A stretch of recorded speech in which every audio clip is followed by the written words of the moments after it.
U.S. President Donald Trump says he has held what he described as very good talks with Iran over the past 24 hours, adding that it is very possible we'll make a deal.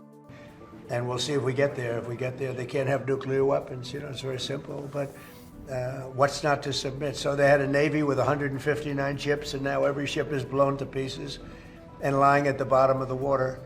They had an Air Force, lots of planes, and they don't have any planes. They don't have any anti-aircraft. They don't have any radar left. Their missiles are mostly decimated. They have some. They have probably 18, 19%, but not a lot by comparison to what they had. And their leaders are all dead. So I think we won.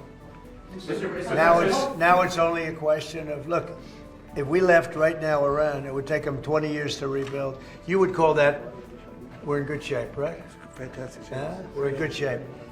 And now we're doing well. Now we have to get what we have to get. If we don't do that, we'll have to go a big step further. But with that being said, they want to make a deal. We've had very good talks over the last 24 hours, and it's very possible that we'll make a deal. Yeah, please. His remarks come as diplomatic activity continues alongside rising regional tensions linked to the war involving Iran and Israel. According to Iran's foreign ministry spokesman, Tehran has not yet issued a formal response to the latest U.S. proposal.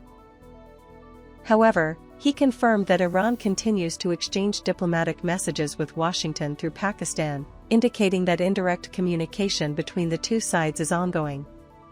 Meanwhile, in Lebanon, Israel carried out a strike on an apartment near Harat Reich in the southern suburbs of Beirut. This marks the first Israeli strike on the Lebanese capital since the Israel-Lebanon ceasefire began in mid-April. The Israeli military said separately that it intercepted what it described as a suspicious aerial target launched from Lebanon towards Israeli territory, following sirens that were activated in northern Israel. Hezbollah said its fighters launched 17 targeted strikes against Israeli forces operating in Lebanese territory on Wednesday. The group said the attacks were in response to what it described as Israeli violations of the ceasefire agreement. In Gaza, Hamas political bureau leader Khalil al-Hayya confirmed that his son was injured in an Israeli attack on Gaza City on Wednesday. At sea, the United States military said one of its naval warplanes in the Gulf of Oman fired on and disabled the rudder of an Iranian-flagged oil tanker. The U.S. said the vessel was attempting to break what it described as a blockade of Iranian ports. Separately, Iran's permanent mission to the United Nations has called on member states to reject what it described as a flawed and politically motivated resolution drafted by the United States and its Gulf allies. The resolution concerns safe passage through the Strait of Hormuz, a key global shipping route. U.S. President Donald Trump has also told supporters that the war on Iran will be over quickly. In a call with party supporters, Trump said the United States is acting to prevent Iran from obtaining a nuclear weapon. He added that most people understand the U.S. position and said, "It'll be over quickly," according to Reuters. Trump has also highlighted stock market performance, saying record highs reflect a strong economy. The S&P 500 and Nasdaq both closed at record levels, rising 1.46% and 2% respectively, driven largely by gains in technology and AI-linked stocks. The Dow Jones also rose more than 1%. However, despite these market gains, inflation pressures remain. The average price of petrol in the United States stands at $4.48 per gallon, remaining at a multi-year high.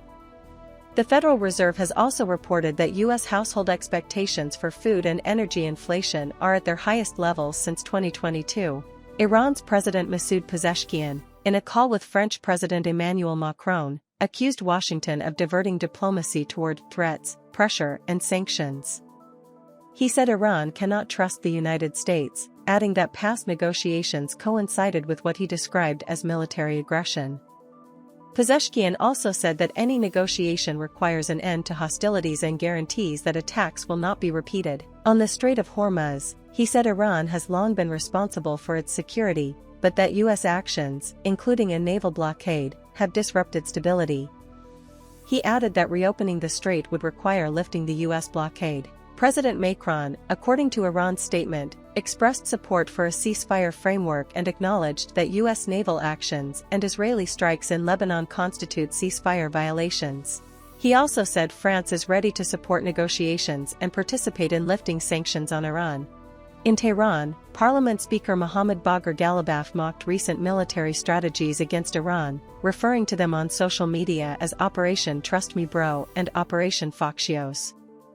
Separately, Iran has strongly denied any involvement in a blast and fire on a South Korean vessel in the Strait of Hormuz. Its embassy in Seoul rejected the allegations, while South Korea said the cause of the incident will only be determined once the ship reaches port. Earlier, U.S. President Trump had claimed on social media that Iran was responsible for firing on a South Korean cargo ship, a claim Tehran has categorically denied. Iran also said that due to escalating tensions and what it called hostile actions by the U.S. and Israel, it now considers the Strait of Hormuz part of its defensive geography. On the ground in Lebanon, Israeli artillery and airstrikes have targeted multiple towns in the south, including Ida al-Shab and Ramyah. Lebanon's national news agency reported heavy shelling and machine gun fire in those areas. In another strike, an Israeli air attack on a pickup truck in the town of Habush killed 2 people, according to Lebanese authorities. Reports have also emerged showing Israeli soldiers in southern Lebanon involved in incidents of desecration of religious symbols, including a statue of the Virgin Mary, further adding to tensions in the region.